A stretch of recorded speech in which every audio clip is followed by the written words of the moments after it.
Socializing 38. In a narration found in Jami' at-Tirmidhi, number 1977, the Holy Prophet Muhammad, peace and blessings be upon him, warned against adopting characteristics that are not found in a true believer. The first negative characteristic is insulting the honor of others. A true believer does not harm the honor of others through their speech or physical actions. Allah, the Exalted, has made the honor of Muslims sacred just like their lives and possessions are sacred. This has been advised in a narration found in Sunan Ibn Majah, number 3933. The same way a true believer would not harm the self or possessions of others, they must not dishonor others either.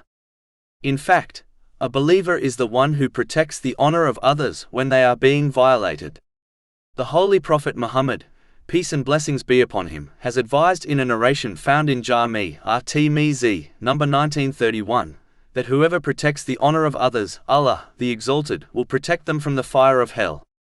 One must instead talk about and treat others in a way they desire people to talk about and treat them. The next thing mentioned in the main narration under discussion is that a true believer does not curse. This is an evil habit, as one is supplicating for the mercy of Allah, the Exalted, to be removed from something or someone. This contradicts the teachings of Islam and the character of the Holy Prophet Muhammad, peace and blessings be upon him. In fact, when he was requested to curse the non-Muslims of Mecca, he replied that he was not sent by Allah, the Exalted, as a curser, but as a mercy to mankind.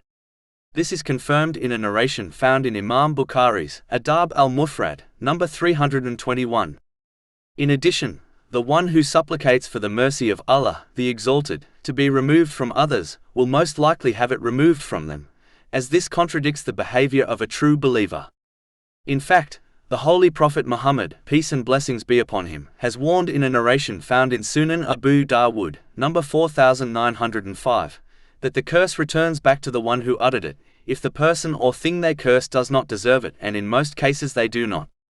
Therefore, Muslims should not overlook this sin and ensure they do not curse things, as this is not a sign of a true believer.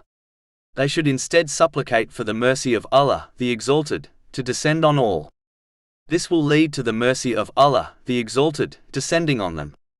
One will be treated according to how they treat others. If one curses others, they will be cursed, but if they treat others with mercy, then they will be treated with mercy. This has been indicated in a narration found in Sahih Bukhari, number 7376. The next characteristic mentioned in the main narration under discussion is committing immoral sins. This includes all minor and major sins between oneself and Allah, the Exalted, such as neglecting the obligatory prayer, and the sins between a person and others, such as backbiting. These sins are against the recognized standards of good behavior. And it can also refer to those sins that are committed openly. These are worse than secret sins, as they encourages others to follow and commit evil deeds. This is the reason why sins of the tongue, such as backbiting, have become an acceptable practice in most societies, as it is committed in public, for example, through social media. The one who commits evil deeds will bear the burden of their own sins, as well as the sins they inspire others to commit. This is confirmed in a narration found in Sunan Ibn Majah, number 203. If good conduct will be the heaviest thing in the scales of Judgment Day, which has been advised in a narration found in Jami' at-Tirmidhi, number 2003, one can estimate the evilness of immorality. Generally speaking, sins associated with immorality have always been regarded as evil by all societies. One must not only abstain from immoral sins, but also avoid bad company and the places where these sins more often take place. They should remain firm on this and encourage others, such as their dependents, to do the same.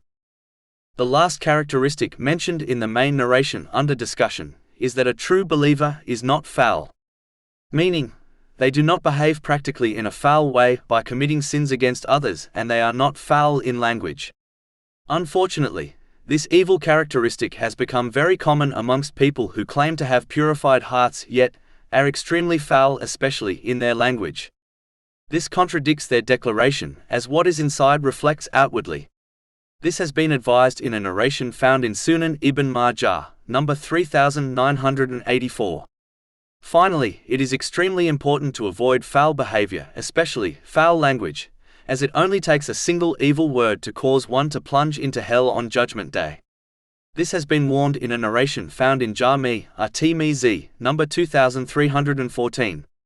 One must remember that foul speech often leads to foul actions.